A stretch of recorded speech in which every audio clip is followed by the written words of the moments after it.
मैं आज तक मेरी आदत है कि मैं हमेशा ना सुनने के लिए जाता हूं। मैं हाँ सुनने नहीं जाता हूं, मैं हमेशा ना सुनने जाता हूं। ना सुन करके अंदर में जिद आता है, हाँ सुनने के बाद खुशी होती है। यहां से जिद बढ़ेगा, यहां से खुशी मिलेगी, दोनों ही अच्छी बात है।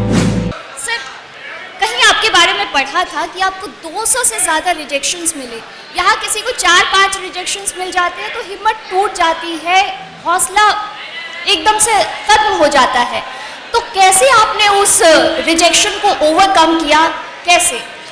देखिए, रिजेक्शन जो है, मैं आप सब लोगों से कहना चाहूँगा, आप सब लोग अभी बाहर निकलेंगे और वापस बाहर की दुनिया में जाके काम की तलाश करेंगे, अपने सपनों का पीछा करेंगे, सपनों को पाने की कोशिश करेंगे। एक चीज़ हमेशा सोचिएगा, कोई भी रिजेक्शन आपकी प्रतिभा के बारे में कोई व्याख्या है ही नहीं। वो आपकी प्रतिभा के बारे में नहीं कह रहा है कोई भी रिजेक्शन, क्योंकि शायद वो व्यक्ति आप में वो नहीं देख पा रहा है जो आपके अंदर है और दिखाना मुझे है।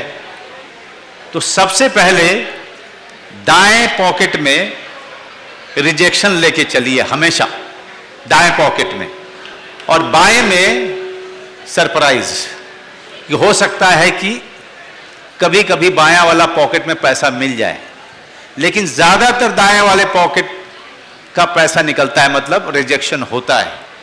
लेकिन जब सरप्राइज मिलेगा आपको जिस दिन, उस दिन तक आपकी यात्रा ने आपको एक बहुत आपके प्रतिभा को और निखार चुका होगा, आपको एक अलग व्यक्ति बना चुका होगा। मैं आज तक मेरी आदत है कि मैं हमेशा ना सुनने के लिए जाता हूं, मैं हाँ सुनने नहीं जाता हूं, मैं हमेशा ना सुनने जाता हूं। ना सुन करके अंदर में जिद आता है, हाँ सुनने के बाद खुशी होती है। तो ना सुन के अगर जिद आ रहा है और वो जिद अगर मुझे अपने ऊपर काम करने का बहुत सारा मौका दे रही है तो कोई दिक्कत नहीं है। यहां से जिद बढ़ेगा, यहां से खुशी मिलेगी, दोनों ही अच्छी बात है। सर, आप जब नेशनल स्कूल ऑफ ड्रामा में एडमिशन लेने गए थे तो उस वक्त आपको एडमिशन नहीं मिला, आपने कई बार कोशिशें की। तो यहाँ भी कई सारे स्टूडेंट्स ऐसे होंगे जो आईआईटी, मेडिकल या फिर अच्छे इंस्टीट्यूट में दाखिला लेने के लिए कोशिश कर रहे होंगे, तो उनको आप क्या कहना चाहेंगे? क्या सूत्र आपका है, सक्सेस सूत्र क्या देना चाहेंगे? देखिए क्या है, पहली बार जब भी आप रिजेक्ट होंगे आईआईटी का, यूपीएससी में कहीं भी जाएंगे, तो ज़्यादातर स्टूडेंट्स का रिजेक्शन हो जाता है। ये मेरा अपना अनुभव है और उसमें तकलीफ बहुत होती है, बहुत तकलीफ होती है। मुझे भी हुई थी, क्योंकि मुझसे गलती क्या हुई थी कि मैंने सारी उम्मीदें राष्ट्रीय नाट्य विद्यालय में प्रवेश पाने को लेकर के उस पर डाल दी थी। वो मेरी गलती थी।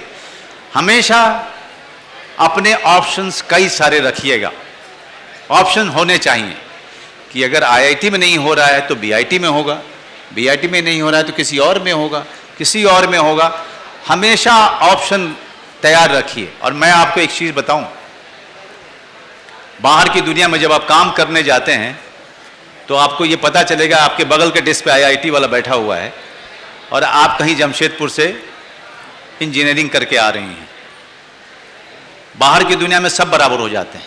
बाहर की दुनिया में वही आगे बढ़ता है जो बुद्धिमान होता है, जो मेहनती होता है और जो अपना आगे का रास्ता बनाना जानता है। तो उसके लिए आईआईटी या और इन सब चीज़ों की ज़रूरत नहीं होती है।